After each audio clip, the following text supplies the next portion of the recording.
رؤيته أبصار الناظرين وعجزت عن كنه معرفته أوهام الواصفين، ثم الصلاة والسلام على سيد الأنبياء والمرسلين وآله الطيبين الطاهرين المعصومين المظلومين، ولعنة الله على أعدائهم أجمعين.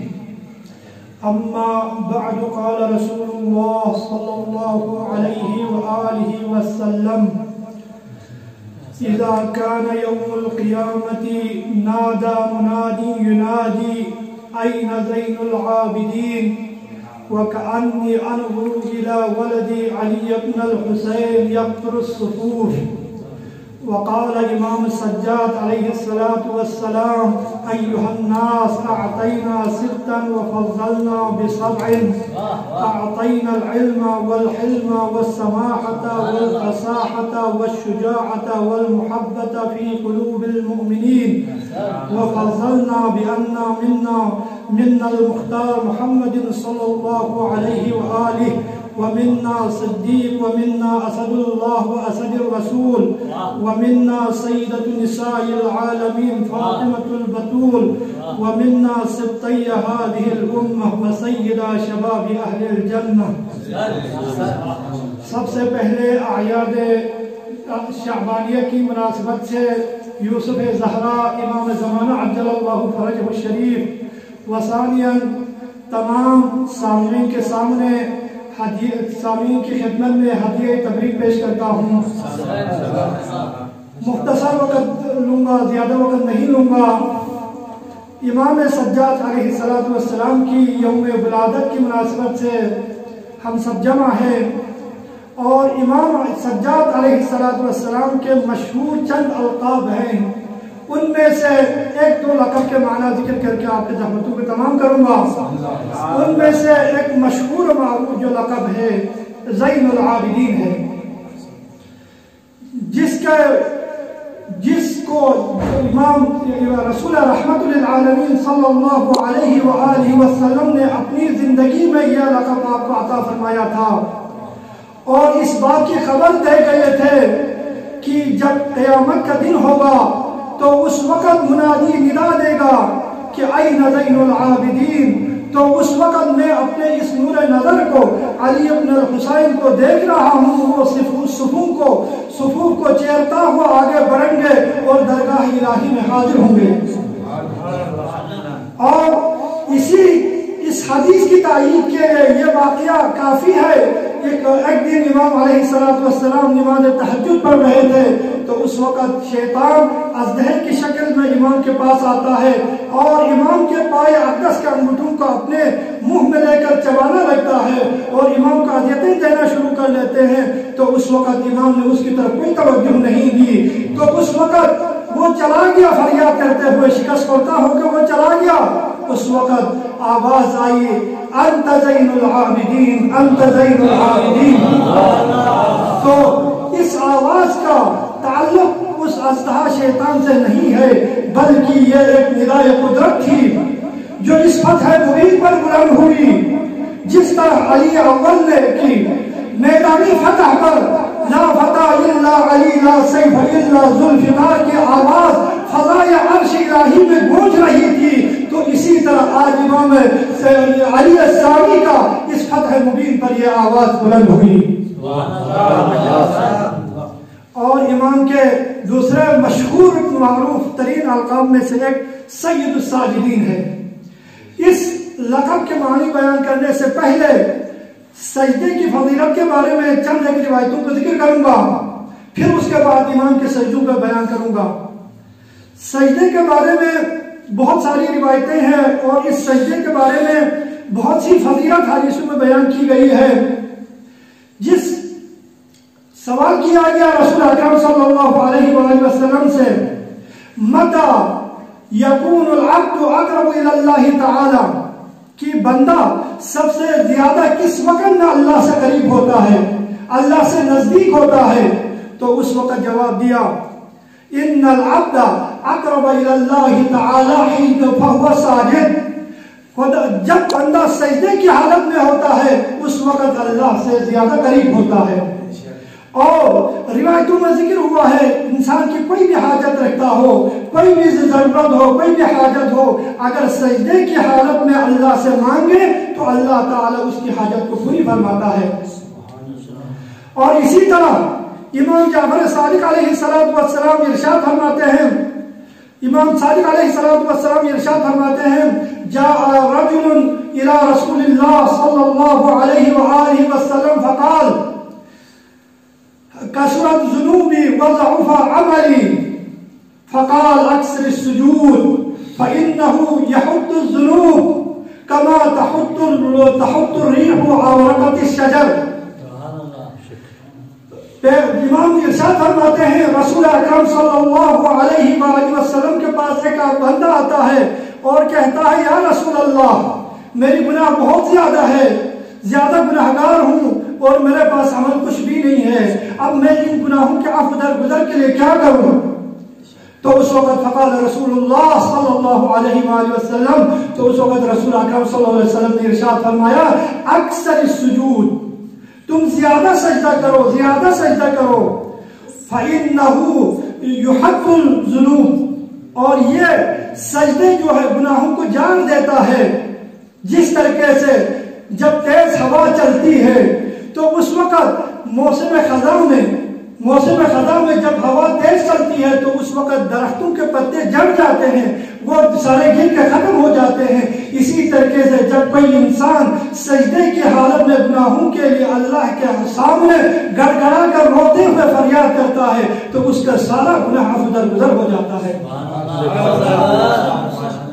اسی طرح امام صادق علیہ السلام سے کسی نے سوال کیا یا ابن رسول اللہ، خداوند عالم نے حضرت ابراہیم نبی اللہ کو خلیل کیوں بنایا؟ خلیل بنانے کی وجہ کیا ہے؟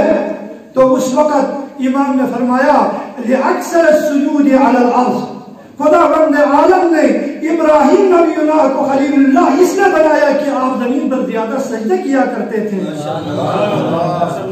اور اسی طرح امام جعفر صادق علیہ السلام ارشاد فرماتے ہیں کہ اگر کوئی بھی انسان، کوئی بھی مومن نماز کے علاوہ جب بھی کوئی نعمت مل جائے، جب بھی کوئی نعمت اس سے حاصل ہو جائے، چاہے چھوٹی نعمت ہو چاہے بڑی نعمت ہو، کوئی بھی نعمت حاصل ہو جائے اور اس کو شکرانے نعمت کے لیے، اس نعمت کی شکر ادا کرنے کے لیے اگر وہ بندہ سجدہ شکر ادا کرتا ہے، وہ سجدے میں گر جاتا ہے تو اس وقت خداوند عالم اس کے علامہ اعمال میں 10 نیکیوں کا اضافہ کر لیتا ہے اور اس کے 10 درجات کو جنت میں بلند کر دیتا ہے اور 10 یعنی برائیوں کو مٹا دیتا ہے.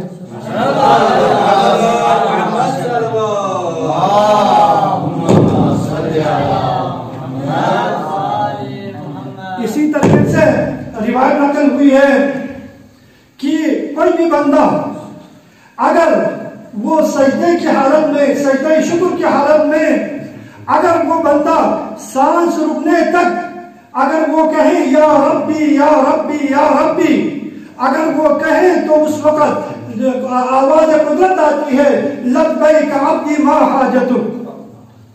اور کہتے ہیں کہ سجدہ شکر میں کوئی بھی بندہ سجدہ شکر ادا کرتا ہے تو اس وقت روایت میں نقل ہوا ہے کہ کوئی بھی بندہ سجدہ شکر ادا کرتا ہے تو اس صورت میں اس کی نماز میں جو کمی رہ جاتی ہے اور اس کمی کو پوری کر لیتا ہے اور اس کے علاوہ اس کی نماز قبول ہو جاتی ہے اگر کوئی بندہ سجدہ شکر ادا کرے.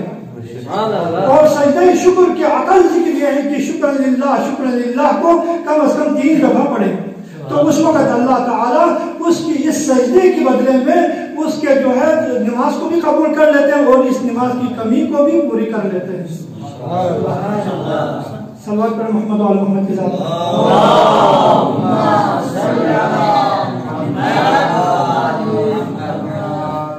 تو اسی طریقے سے اب امام سجاد کا نام جو مشہور القاب میں سے کیا ہے؟ سجاد ہے، سید الساجدین ہے.